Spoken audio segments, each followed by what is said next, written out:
You just press play on the Last Breath Huntcast, home of the Huntroversy. We're here to entertain, educate, and engage. And in case you didn't know, you only live once. But if you do it right, once is enough. Don't waste it.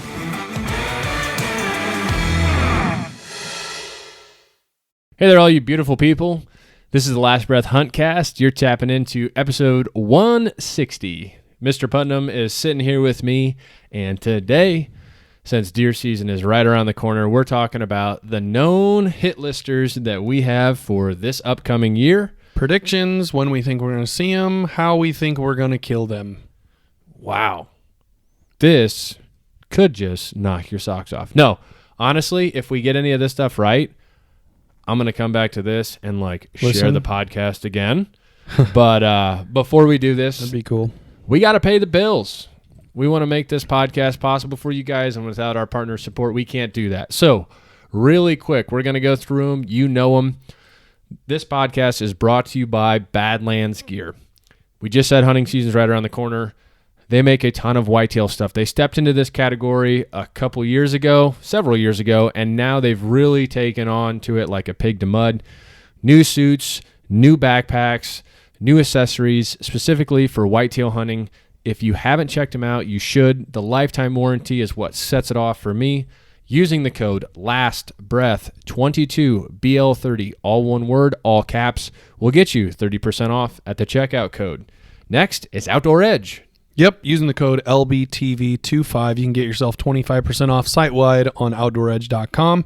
Cutlery is the name of the game, and they've been the number one name in cutlery for a very, very, very long time in the outdoor industry. You no doubt have heard of and know Outdoor Edge, so take advantage of that. Get yourself some new sharp blades for this hunting season. Finally, we got two more. Coming up around the corner is Mr. Wayne Tompkins and Michael Daniel at Tompkins Taxidermy. If you slam a dandy deer that you want to put on the wall, preserve forever, head over to Tompkins Taxidermy, because you will be not only impressed with the quality of the mount that you get, but the communication and the turnaround time. They check every box that I can think of when it comes to a quality taxidermist: professionalism, quality, communication, turnaround time, competitive price point. They check all the boxes. So if you're lucky enough to harvest a buck, a doe, any of the western game, maybe you shoot a coyote that you want to put on the wall, or a bobcat, take them over there. They do fantastic work. I can't tell you enough how pleased me, you, the entire team, people that have brought their mounts to the launch party over the years, they're just really happy with that taxidermist. So check them out, Tompkins Taxidermy. Last but not least, the Exodus MMT. So these arrows, we talked about it in episode 159, the last podcast, and they are just doing and performing excellently. Like we said, they took a lot of time and detail developing their website over at Exodus. You can check these arrows out at Exodus Outdoor Gear. Per usual, all the stuff that they make is exceptionally high quality. So they're a premium arrow builder that's going to kick an arrow to your door within 3 to 5 business days that is going to be specifically set up and tuned for your bow. Whatever setup you may have, whatever draw weight you may have, everything like that. Okay, so I wonder if MMT stands for Mighty Mac Truck, because we've been shooting them, and these babies bury into my targets. Also, when I got my order, did you get a shirtless picture of Chad in yours? I did. It's my favorite thing. I didn't expect it. I asked for it in the order. I just have Cam and Jake kissing. Oh, I mean, it's something you can look forward to, if you order one of these arrows, but I have a little autographed signed Chad. He's oiled up, shirtless. He's cutting an arrow. He signed it, little heart. Appreciate that, buddy. So, getting into it, the hit list for 2022. Jesus. Well, I don't know. We'll start off with the old bread and butter farm, huh? Yep. We special piece of dirt. Killed a lot of fantastic deer over there. And last year we killed our first deer buck off of it in a long time coming, waiting. We've had tons of help with Chase Burns, giving us a land management strategy. We took that, adopted it, and cultivated it into our own. We had Yogi from Custom Brush and Excavating out there to help us create bedding areas and watering holes and all this cool stuff. And then last year we killed TJ. Yep. But also, we are like kind of in the same damn paradox there. Yep. We had a deer Hope. We are still getting to the point where our age structure is coming back. So when we got slammed with EHD in the summer of 18, TJ was pretty much it, and he had a running mate named Hope, and fortunately and unfortunately, I guess, Hope is no longer with us. He has passed on to the great beyond. He's in the beautiful cornfields of Valhalla. Yes, and Hope is dead. And we Hope found got loaded up into the back of somebody's damn truck. Yeah, because he was playing in the road. The crappy thing about Hope was this deer was all over us, and you talk about a grower. Huge potential. He went from, we picked up his antler, would have been his 2-year-old antler as well as his 3-year-old antler, and from 2 to 3, he probably grew about 25-30 inches. So we were anticipating when he was a 4-year-old last year, and he was big, he was nice, I would guess him to be right at that 150 mark, maybe low 150 mark. And this year, as a 5-year-old, hypothetically, if he was still alive, who knows how big he would be.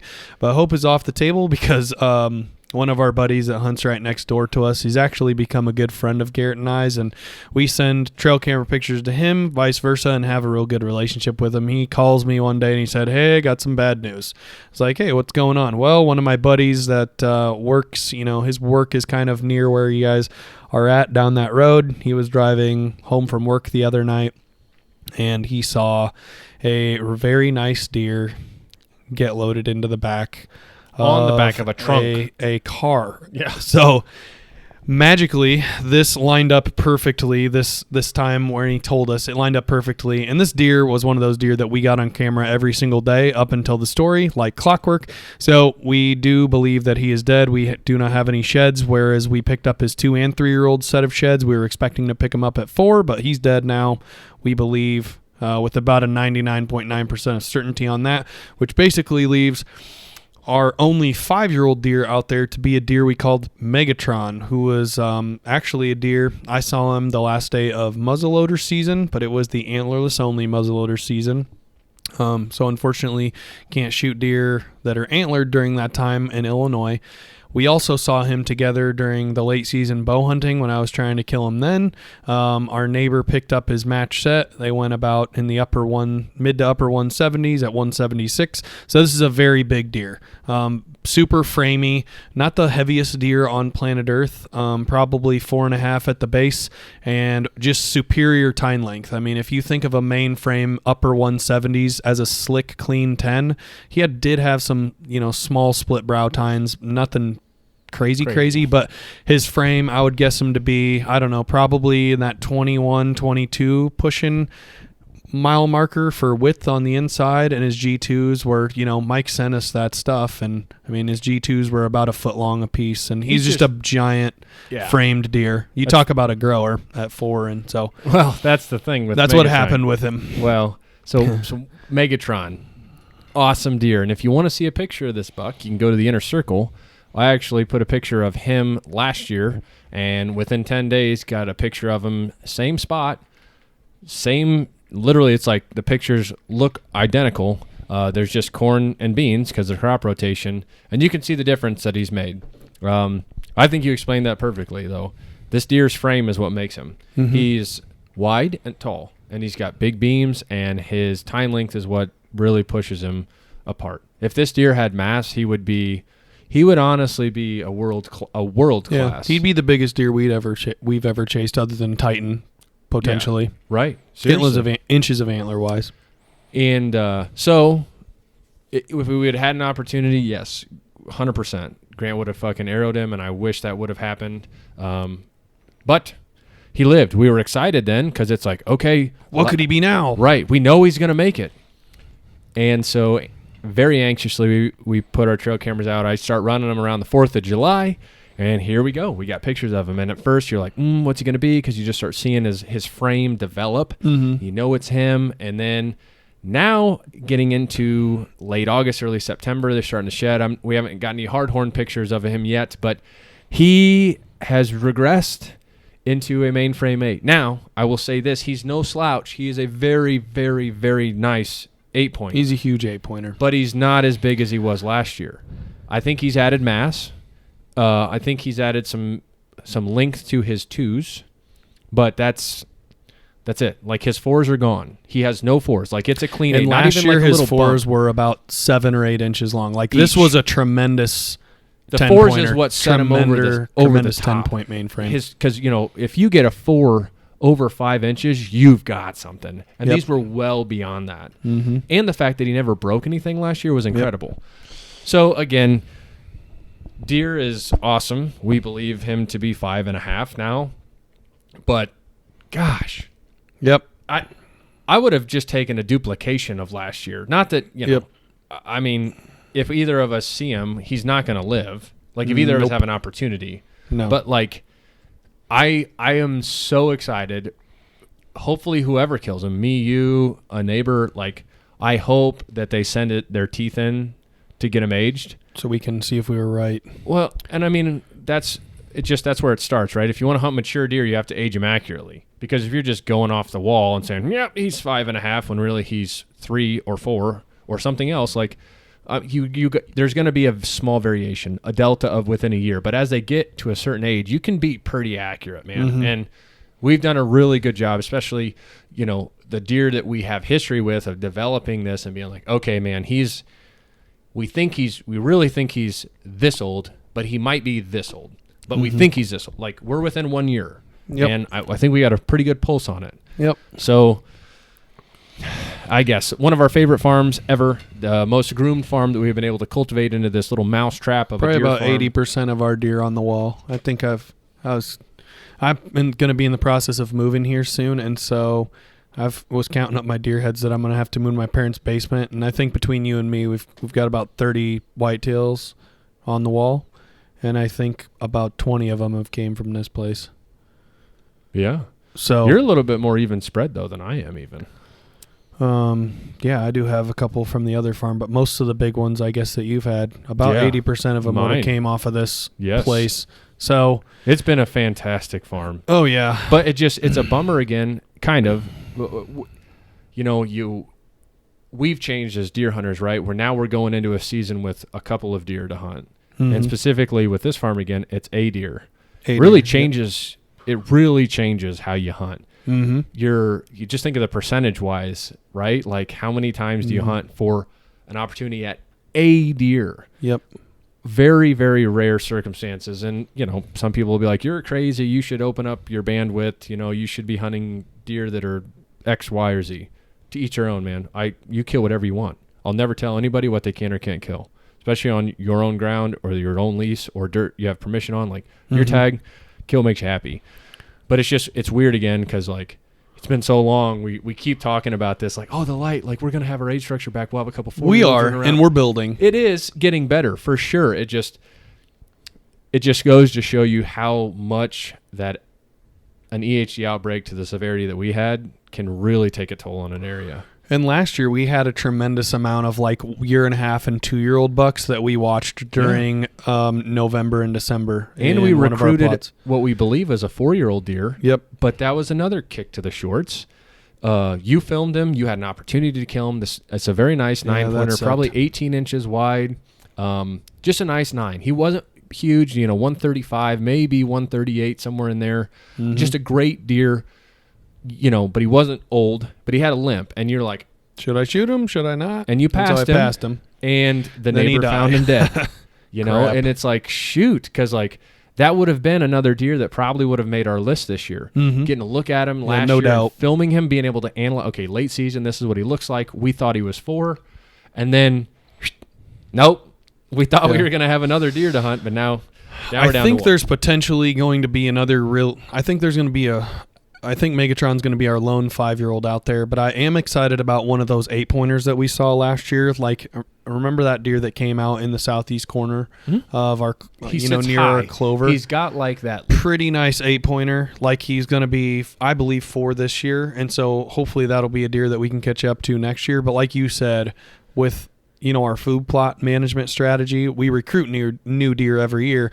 And as the area builds up, the age structure builds up, the percentage is going to rise that we are going to not only recruit a buck, but we're going to recruit a resident 5-year-old deer from a place that we don't know that just doesn't come over very often. Yeah. So that's where we're building to. And I don't know if we're going to have that this year, but in I don't think this season, but the following, I do think if, as long as the HD doesn't hit us again, I think that we're going to get to the point where random car. Right. I think we're going to be at the point, because Hope would have been 5 this year. Yes. Like, he would have been tremendous. I would have been tickled to shoot him at a 4-year-old, as his 4-year-old rack size and everything. So, I think we're in, not this year, but the following, we're going to have a good pyramid with the base being 1.5, 2, where we're going to have 5 or 6 3-year-olds if they all live through, just based on what we saw last year, 1 or 2 4-year-olds, and then those 1 or 2 5-year-olds that we have that are the dominant bucks. It just would be nice. And who knows? Like we'll you said, it'll be back. Everything changes when they go hard horned. Maybe we will have some deer show up in October that are like, we're like, wow, don't know you, but You're guess on. what? You're made the list. Yeah. Moving on to another farm. It's the same farm that Logan killed Snickers last year. We call it the Heartbeat Farm. It's the same farm that Grant killed Buster last year. We have some deer that we believe made it. Now, we don't have near the management capabilities on this farm that we do the other piece, but let's go back to our predictions. What's your prediction for Megatron? Do you think that if we catch up to him, when do you think it will be? Yeah, that's basically my question. When do you think it'll be? If we catch up to him, when do you think that will be? The first time we lay eyes on him, ideally, in a perfect world. Yeah, so I think that there was no coincidence that once TJ was harvested, that Megatron became a regular on our cameras in our farm. I'm a believer in the dominant buck theory to a degree. Oh, yeah. I think that, we've talked about this before. Your property is a hotel. You only have so many rooms, and there's really only like one presidential suite. Maybe if you have a big property, you got 2. If you got a really big property, you got 3. Those presidential Lukoski, you have 20. Trump Tower. Yeah. So like this farm is less than 100 acres, and for us, I think that we have the ability to, like I said, have that one presidential suite that a 5.5-year-old or older buck is going to call home. So when TJ was removed, Megatron, like I said, became very active. And I think that depending on the bedding area that he chooses to claim, there's 3 of them that we know of in the area, a flat and a couple benches. Mm-hmm. I think we should have the same type of synapsis that we do with most of the deer that are out there. I think if we play our cards right and scrape hunt smart and effectively like we do, we will have an opportunity at him in that late October range, somewhere around the 24th to the 28th. Mm-hmm.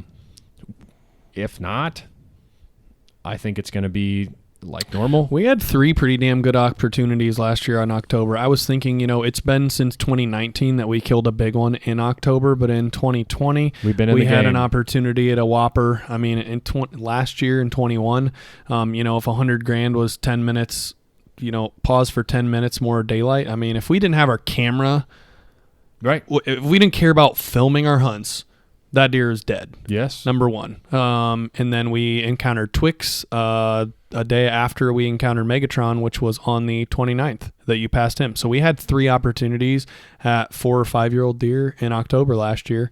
Not opportunities, but encounters. I mean, Twix was a legitimate pass. You passed that deer, and we passed $100,000 just due to the camera saved him. But, I mean, I would anticipate you're right. I think we'll probably see him for the first time because we saw him twice on the hoof last year. My thing is with him, I wonder, and I've been thinking about this lately, I wonder if he's a dominant territorial buck, because remember our last encounter last year when we saw him about 90, 95 yards back through the timber, you snort-wheezed at him, and he just kind of flicked his tail and went off. Now, I know that that's in January. That's a totally different time period. Call, I know it's sure. a totally... I know it's a Hail Mary. I was like, I'm sorry, I had no other options. Like, we're down to 10 minutes of light. I know. And this was the last day of season, legitimately. The last day of season last year. And he just kind of paused, looked up, flicked his tail, kept on walking. He didn't really pay any never mind to it, but that's a different ball and I don't think he's aggressive. When we're I don't think he's aggressive either. Because of that and the fact, like, this deer's frame, I should share some hard-horn pictures with you guys, but, I mean, I bet his mass on his tines isn't much bigger than like my index finger. And I'm not not a butcher or a tinner. Carpenter. Like I have big hands, but I don't have like those big sausage man hands. Like I just feel like a deer with that frame and the tine length is very susceptible to breaking them. You know what? That's what I'm getting at. Yeah. If he really wanted to tango with somebody, you know what I mean? It's just leverage. It's literally that. I'd be probably pretty scared if I was a deer and I saw him marching through a field, though, just out 3 inches outside of his ears on both but like a sides deer and like super TJ tall. wouldn't have, you know what I mean? Right, yeah. You know what I'm saying? Like TJ was a fairly aggressive, yeah, I mean, yeah. That's he what I'm was saying. Got in a lot of fights. He kicked the crap out of a lot of deer. So that's where I'm like, you know, we don't have a ton of history with him during season because I believe TJ kept him at bay. But that's what I'm saying. I wonder if, for that reason, if he's not going to be as dominant on scrapes, though. Oh, yeah. I think so. I think that as he gets older, that testosterone level rises. He's going to want to sculpt out his territory. And the other thing is, too, that we don't know anybody really in the area that's going to be – who's going to fight him? Who's going to, combat him? Maybe just a cocky ape winner. So anyway – I think that I would, because really, dude, TJ was a wind anomaly from the coolest thing we ever did. You know what I mean? Hanging hunt, first time being in the saddle together. Yeah. It would have worked. He was going to walk right down. Plan was going to work perfectly. And the wind changed 180 degrees. The wind was out of the northwest that night, and it ended up being a south wind, a straight south wind, and pushed it right to him right before dark. Right as he was coming to us, as he was walking towards us. I don't realize what. Yeah. I have no idea what happened there. That was dumb. Anyway, moving on to the other farm. We have 3 that we are hoping are alive. Twix is, I think, going to be the nicest deer of that bunch. Passed him last year. Saw him the year before that. Yep. Beautiful buck. I think he's that deer that I'm really excited about because this farm has been pretty darn good for growth between 3 to 4, 4 to 5. We believe he's 4 last year. I don't know. I'm just super excited because that Twix has got splits and kickers, and he's got some. He's just got that ability that, man, if he wanted to, he could pack on 30 inches. He's not just a straight 8 or a straight 10 too. He's got some stuff going on, and that's awesome. Hershey's. I'm not gonna lie. He might be my number 1. This deer is the goofiest son of a bitch that's in the mile. He's like, when we first saw him, he was like this short tine, like he looked like he had snubbed out cigars. All of his tines literally looked like you took like a shovel and smacked somebody's cigar with it. It was like velvet damage. It was weird. And they were all about 4 inches tall, and he's always been wide. He's always been 20 plus inches wide. He's super wide. Had a dead eye, and last year I think he was mature. Like last year, I think he was 5. He was a nice deer last year. We saw him about 70 yards. We've seen him the last 2 years multiple times. Saw him I saw him once at like 8 yards when we were tracking the Rut 9. I saw him from me to the... on the ground. On the ground. I have my bow in my hand. I mean, I could have... Yeah, he would have been... Yeah, he was right there in our lap. And then last year, we had a really good encounter with him at about 60, 70, 80-ish yards. I think we're going to be in the game with him. I'm very interested to see what he looks like too, because as a hypothetical 4-year-old last year, I mean, he's like you said, 21-ish, 22 maybe wide. Like he's big 7. Oh, big 7, a big 7, and neither of us have a big 7. That's what's intriguing to me. Everybody's got a big 8, everybody's got a big 10, but nobody's got a big 6 or a big 7. Hardly. I kind of hope that he goes to like a big 6 point, if one of us kills him, we have to keep that eye. His eye. I'll be curious if it's even there. Like, it was puffy, glass, gooey, snotty mess. And, like, this deer just looks like the scrapyard dog, man. Just a big, wide, horse-bodied deer, but won't score for shit. But he's... I don't know. I'm hoping. I got a feeling that we know where we're going to encounter him. Oh, yeah. And I think it's going to be plus or minus 4 days of November 3rd. Yeah, I would say the same thing.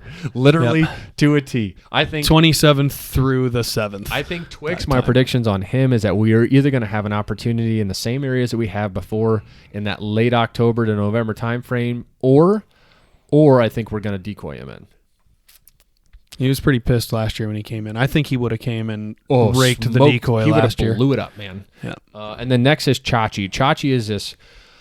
He's like a very weird deer, kind of. He's beautiful, but he's a tight racked 10, but he's heavy and he's got good tine length. Like He's just narrow. I bet he's 16 inches wide. His beams are kind of, if you've ever seen a deer, you know the difference between, like, I like to call it the railroad track beam and the tube beam. Like, I call candlestick like a tube. Like, it's like a candlestick. It's spherical or ovular in nature versus a railroad track, which is just like, it's a taller beam. Like, it'll be like, whoa, that deer's really heavy, and he's like got a 2 or 3 inch tall beam.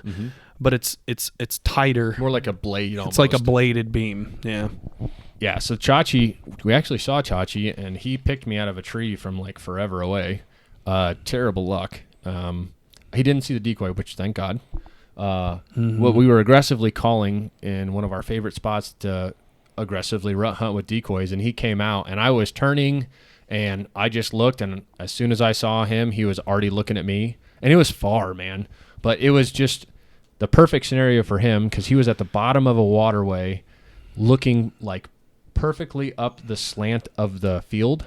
Like, it's a pretty good ditch. Just happens to coincide with the height of our tree, even literally further looked away. like I was standing, like those images of people where they displace them, like where they look like they're holding up the Tower of Pisa or something. Like, I was in the perfect line of sight but I was the one that was moving, like off of the field edge. Like, it looked like my platform was sitting on top of the corn stalks. And he just was like, whoop. And I was like, fuck. He came out exactly where Logan's deer died. Yep. Right there.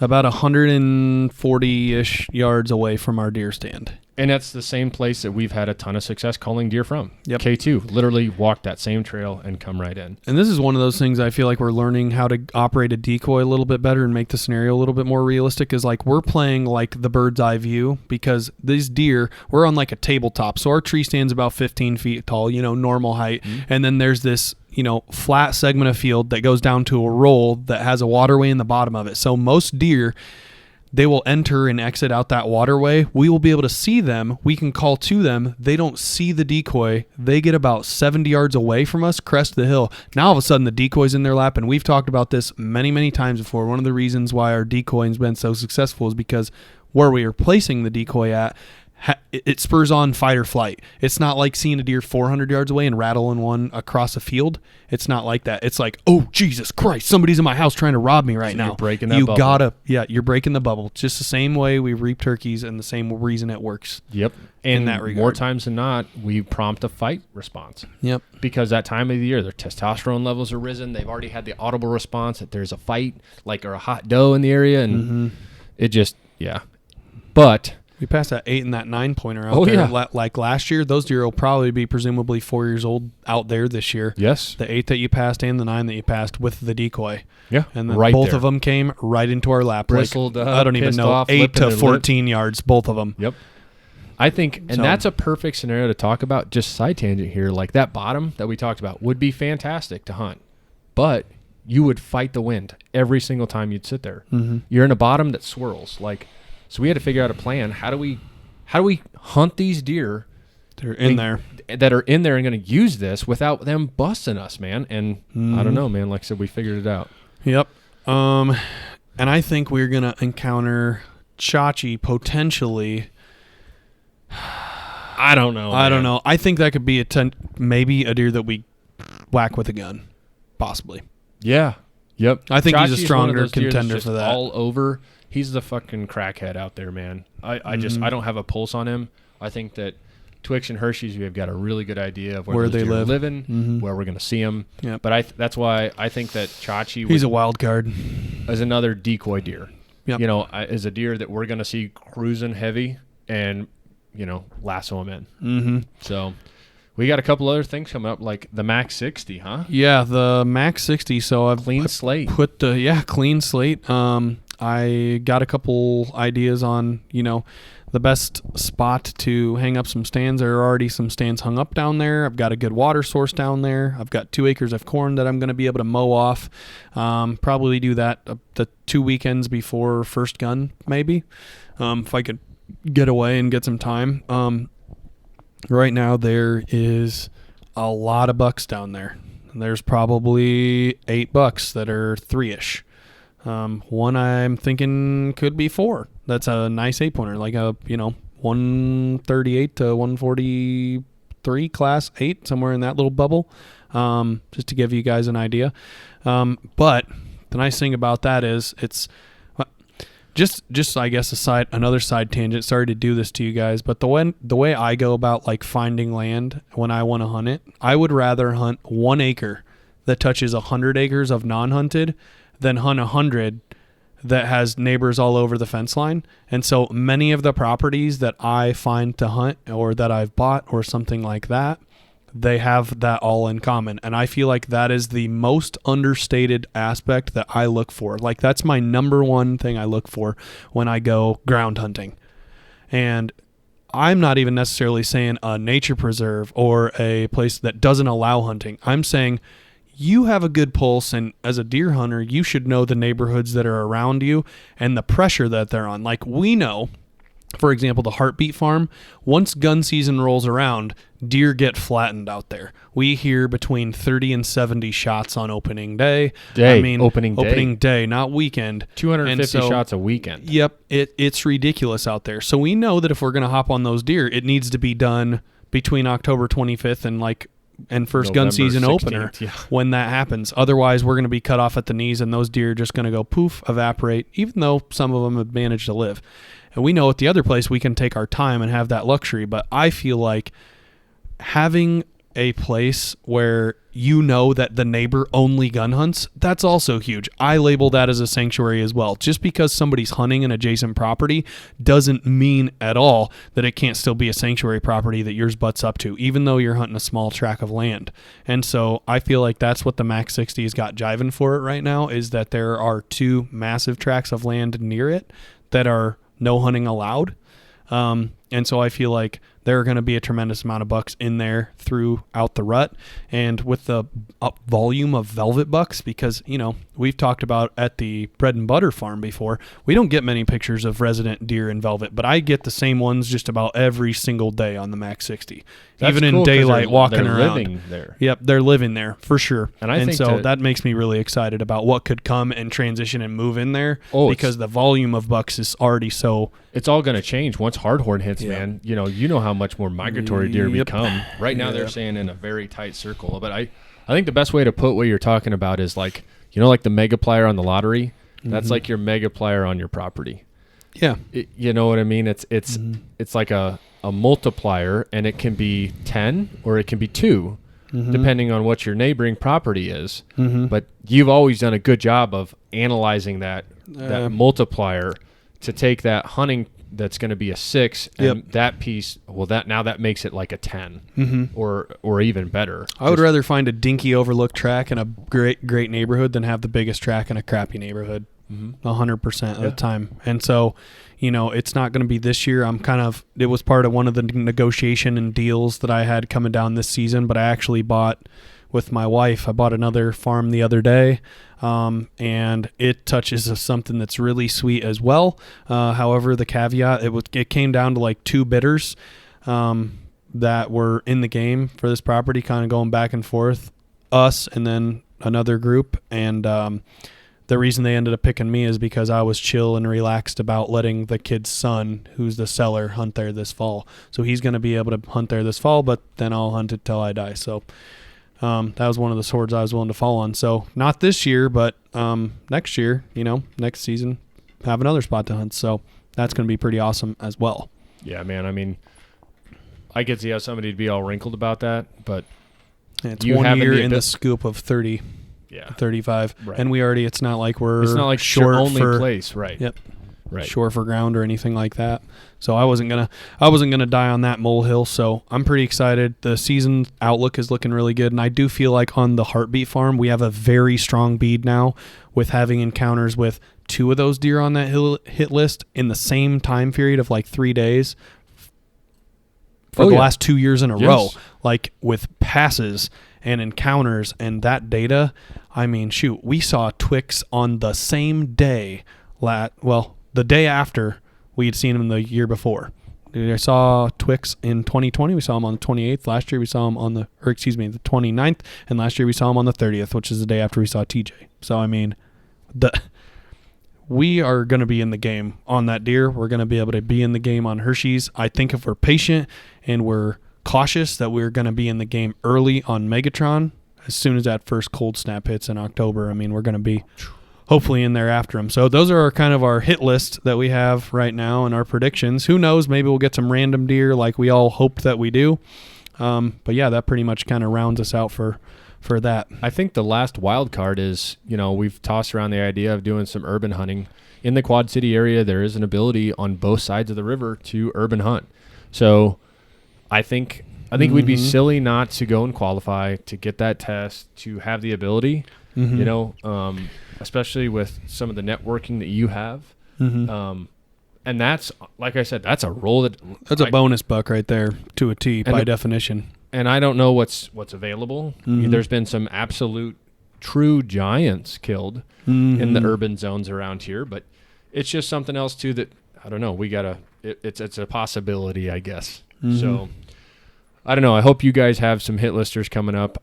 Some of you diehards have been sharing pictures with me and in the inner circle and to the page, and I mean, like, there's some really good deer that are in the area, and there's some hunters that have had some history, and I hope you guys capitalize on them. So, getting into the would you rathers. Ooh, would you rather eat a pigeon or a frog?